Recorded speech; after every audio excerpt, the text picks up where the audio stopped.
आज BPSC TRE 4 के top 10 series का 33वां दिन है और आज हम इस वीडियो में बहुत कुछ सीखेंगे। तो चलिए बढ़ते हैं पहले प्रश्न की ओर।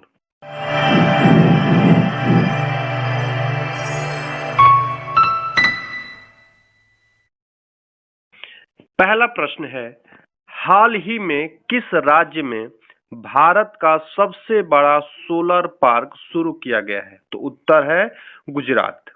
गुजरात के कच्छ जिले में खवड़ा सोलर पार्क को शुरू किया गया है, जो अब एशिया का सबसे बड़ा सौर ऊर्जा प्रोजेक्ट है। इस पार्क की क्षमता लगभग 30,000 मेगावाट है। यह भारत को आत्मनिर्भर ऊर्जा की दिशा में आगे बढ़ाने वाला बड़ा कदम है। इस परियोजना से लाखों घरों को बिजली मिलेगी और कार्बन उत्सर्जन में भारी कमी आएगी। प्रश्न नंबर 2, 2025 में नोबेल शांति पुरस्कार किसे दिया गया है? उत्तर है नादिया मुराद। ये इराक की रहने वाली हैं। नादिया मुराद को महिलाओं के खिलाफ हिंसा और आतंकवाद के खिलाफ उन साहसिक कार्यों के लिए यह पुरस्कार दिया गया है। वह खुद आईएसआईएस की कैद से बची और अब दुनिया भर में मानवाधिकारों व महिला सुरक्षा के लिए काम करती हैं। उनका जीवन यह सिखाता है कि एक व्यक्ति की आवाज भी दुनिया बदल सकती है। प्रश्न नंबर 3 है, भारत का पहला एआई कानून यानी कि आर्टिफिशियल इंटेलिजेंस लॉ किस वर्ष लागू हुआ? तो उत्तर है 2025।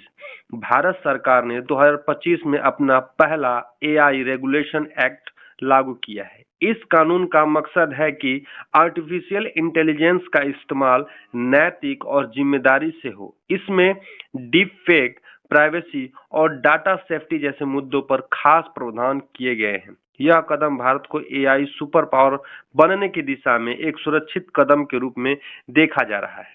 प्रश्न नंबर 4 है, डीएनए की संरचना की खोज किसने की थी? तो उत्तर है वाटसन और क्रिक। 1953 में जेम्स वाटसन और फ्रांसिस क्रिक ने डीएनए की डबल हेलिक्स संरचना की खोज की थी। डीएनए हमारे शरीर की आनुवंशिक जानकारी को संभालता है, यानी हमारी आंखों का रंग, बालों का प्रकार और बहुत कुछ डीएनए से तय होता है। यह खोज आधुनिक जैव विज्ञान का आधार बनी। प्रश्न नंबर 5, हाल ही में इसरो ने कौन सा नया सैटेलाइट मिशन लॉन्च किया है? तो उत्तर है जी सेट 24R। इसरो ने 2025 में जी सेट 24R को लॉन्च किया है, जो भारत की कम्युनिकेशन और ब्रॉडकास्टिंग क्षमता को मजबूत करेगा। यह सैटेलाइट इंटरनेट, टीवी ट्रांसमिशन और आपातकालीन संचार सेवाओं के लिए अहम भूमिका निभाएगा। जी सेट श्रृंखला भारत की स्वदेशी तकनीक और अंतरिक्ष शक्ति का प्रतीक है। अगर आपको वीडियो अच्छा लग रहा हो तो प्लीज एक लाइक कर दीजिएगा और सब्सक्राइब करना नहीं भूलिएगा। चलिए बढ़ते हैं अगले प्रश्न की तरफ। प्रश्न नंबर 6 है, गंगा नदी का उद्गम स्थल कहाँ है? तो उत्तर है गंगोत्री ग्लेशियर। ये उत्तराखंड में है। गंगोत्री ग्लेशियर से निकलने वाली भागीरथी नदी आगे चलकर गंगा कहलाती है। गंगा को भारत की आध्यात्मिक और सांस्कृतिक धरोहर माना जाता है। यह नदी 2500 किलोमीटर से अधिक लंबी है और करोड़ों लोगों की जीवन रेखा है। इसे मां गंगा के रूप में पूजनीय माना जाता है। प्रश्न नंबर 7 है, भारत में राष्ट्रीय शिक्षा दिवस कब मनाया जाता है? उत्तर है 11 नवंबर। यह दिन भारत के पहले शिक्षा मंत्री मौलाना अबुल कलाम आजाद की जयंती पर मनाया जाता है। उन्होंने स्वतंत्र भारत में साक्षरता, स्कूल शिक्षा और विश्वविद्यालयों की नींव रखी। इस दिन स्कूलों और कॉलेजों में शिक्षा से जुड़ी कई गतिविधियां आयोजित की जाती हैं, ताकि शिक्षा के महत्व को याद रखा जा सके।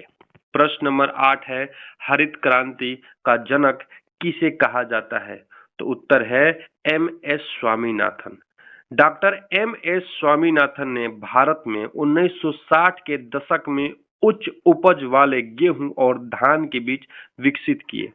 इससे भारत में खाद्यान्न उत्पादन कई गुना बढ़ गया और देश भूखमरी से आत्मनिर्भरता की ओर बढ़ा। उनकी इस पहल को हरित क्रांति कहा गया, जिसने लाखों किसानों का जीवन बदल दिया। प्रश्न नंबर 9 है, भारतीय संविधान सभा के अध्यक्ष कौन थे? तो उत्तर है डॉक्टर राजेंद्र प्रसाद। डॉक्टर राजेंद्र प्रसाद संविधान सभा के अध्यक्ष थे और बाद में वे भारत के पहले राष्ट्रपति बने। उन्होंने संविधान निर्माण के दौरान समभाव, धैर्य और एकता का उदाहरण पेश किया। उनका नेतृत्व भारत की लोकतांत्रिक नींव को मजबूत करने में अहम रहा। प्रश्न नंबर 10, भारत का सबसे ऊंचा जलप्रपात कौन सा है? उत्तर है जोग फॉल्स। ये कर्नाटक में है। जोग फॉल्स को गैरोसोप्पा फॉल्स भी कहा जाता है। यह कर्नाटक की शरावती नदी पर स्थित है और इसकी ऊंचाई लगभग 253 मीटर है। यह जलप्रपात 4 धाराओं में बंटकर गिरता है।